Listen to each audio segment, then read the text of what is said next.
ముస్లిం మైనార్టీల మినహాయింపు కేంద్రం విడుదల చేసిన నోటిఫికేషన్పై యుఎస్సిఐఆర్ఎఫ్ అంటే United States Commission on International Religious Freedom వాళ్ళు ఆందోళన వ్యక్తం చేస్తున్నారు. పౌరసత్వ సవరణ చట్టం స్పష్టంగా ముస్లిం మైనార్టీలను మినహాయించిందని US Commission of International Religious Freedom పేర్కొంది.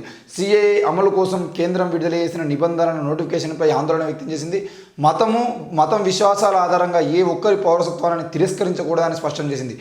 మరి విదేశాలలో మతపరమైన స్వేచ్ఛను పర్యవేక్షించడానికి, విశ్లేషించడానికి, నివేదించడానికి అమెరికా కాంగ్రెస్ సభ్యులచే స్థాపించబడిన స్వతంత్ర ద్వైపాక్షిక సమాఖ్య సంస్థ వివాదాస్పద సిఏఏ పొరుగు దేశాల నుంచి పారిపోయి వచ్చిన శరణార్థులకు భారత్ మతపరంగా వాళ్ళని ఉంచుకోవాలన్న అనే ఆలోచన చేయడం ఎంతవరకు సరైంది అని చెప్పేసి ప్రశ్నిస్తూ ఉంది.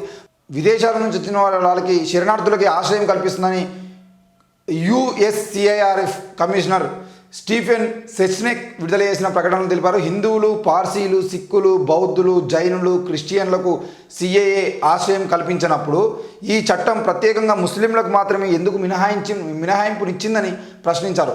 ఈ చట్టం వాస్తవంగా పొరుగు దేశాల్లో హింసకు గురైన మైనార్టీలకు రక్షణ కల్పించేందుకు రూపొందించినట్లయితే బర్మా నుండి వచ్చిన రోహింగ్యా ముస్లింలకు, పాకిస్తాన్ నుంచి వచ్చిన అహ్మదీయ ముస్లింలకు, ఆఫ్ఘనిస్తాన్ నుంచి వచ్చిన హజారా షాహీలు సహా ఇతరులకు కూడా చట్టంలో స్థానం కల్పించాలని ఆయన పేర్కొన్నారు.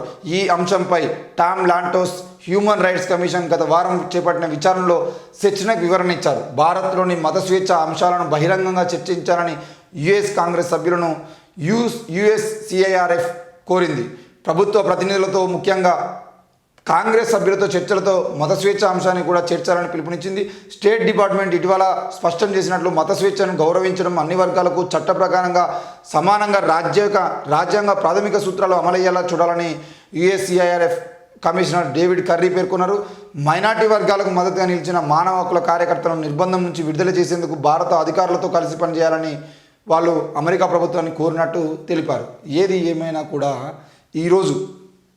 ఈరోజు నరేంద్ర మోడీ ప్రభుత్వం వచ్చిన తర్వాత మానవ హక్కుల కార్యకర్తల్ని జైల్లో పెట్టడానికి సంబంధించిన విషయం కానీ, ఆ విషయంలో అమెరికా కాంగ్రెస్ సభ్యులు వెంటనే జోక్యం చేసుకొని వాళ్ళని విడుదలయ్యే విధంగా ఈరోజు మీరు భారత ప్రభుత్వంతో మాట్లాడాల్సిన అవసరం ఉంది అని చెప్పేసి చెప్పడమే కాకుండా సిఏఏ అనేది పూర్తిగా మతపరమైనటువంటి అంశంగా మార్చి ఈరోజు పాకిస్తాన్ నుండి వచ్చిన వాళ్ళని కానీ, లేదంటే ఆఫ్ఘనిస్తాన్ నుండి వచ్చిన వాళ్ళని కానీ, బర్మా నుండి వచ్చిన రోహింగ్యాలను కానీ వీళ్ళందరినీ మన దేశంలో ఉన్నటువంటి వాళ్ళందరినీ తిరిగి వెళ్ళగొట్టాలని ప్రయత్నం చేయడము, ఈరోజు బర్మా నుండి వచ్చిన రోహింగ్యాలను వెళ్ళగొట్టేటువంటి ప్రయత్నం చేస్తే వాళ్ళు బర్మాకి వెళ్ళలేక ఇక్కడ ఉండలేక ఇక్కడ చావడమా, బర్మాకి వెళ్ళి చావడమా, ఈ విధమైనటువంటి విషయాలు ఏవైతున్నాయో వాటి విషయంలో కేవలం ముస్లిం మైనార్టీలను మాత్రమే ఈరోజు వాళ్ళు మేము ఈ దేశంలో ఉండనీయమని చెప్పేసి మాట్లాడుతున్నారు. మరి వాళ్ళందరూ హిందువులుగా మారాలని, హిందువులుగా మారితే హిందువులుగా మారిన వాళ్ళకి వీళ్ళు ఏ కులం ఇస్తారు? హిందువులుగా మారినాయంటే బర్మా నుండి వచ్చిన రోహింగ్యాలకు కానీ, పాకిస్తాన్ నుండి వచ్చిన వాళ్ళకి కానీ, ఆఫ్ఘనిస్తాన్ నుండి వచ్చిన వాళ్ళకి, ఏ దేశం నుండి అయినా ఇక్కడ బతకడానికి వచ్చిన వాళ్ళకి ఒకవేళ ఇక్కడ మేము హిందువులము అని చెప్పుకోగలిగితే, హిందువులు అని చెబితే వాళ్ళకి మీరు ఇచ్చేటువంటి మతం ఏంటిది, వాళ్ళకి ఇచ్చేటువంటి కులం ఏంటిది, ఆ విషయాన్ని కూడా చెప్పాల్సిన అవసరం. ఈరోజు సిఏఏకి సంబంధించిన విషయంలో యునైటెడ్ అంటే ఇంటర్నేషనల్ ఫ్రీడమ్ వాళ్ళు కూడా అడుగుతున్నారు. ఇంటర్నేషనల్ రిలీజియస్ ఫ్రీడమ్ వాళ్ళు కూడా మీరు ఈ దేశంలో ఉన్న వాళ్ళకి మీరు ఏమి హామీ ఇస్తున్నారు? ఈ విషయంలో అమెరికా జోక్యం చేసుకొని వెంటనే భారత ప్రభుత్వంతో మాట్లాడాలని కోరుతున్నారు. మరి ఏం జరుగుతుంది? ఈ సిఏఏకి సంబంధించిన విషయంలో ఈ దేశంలో ఉన్నటువంటి మేధావులు కూడా సిఏఏని యాక్సెప్ట్ చేయట్లేదు. మరి యాక్సెప్ట్ చేయనటువంటి క్రమంలో ఏం జరుగుతుందో చూద్దాం.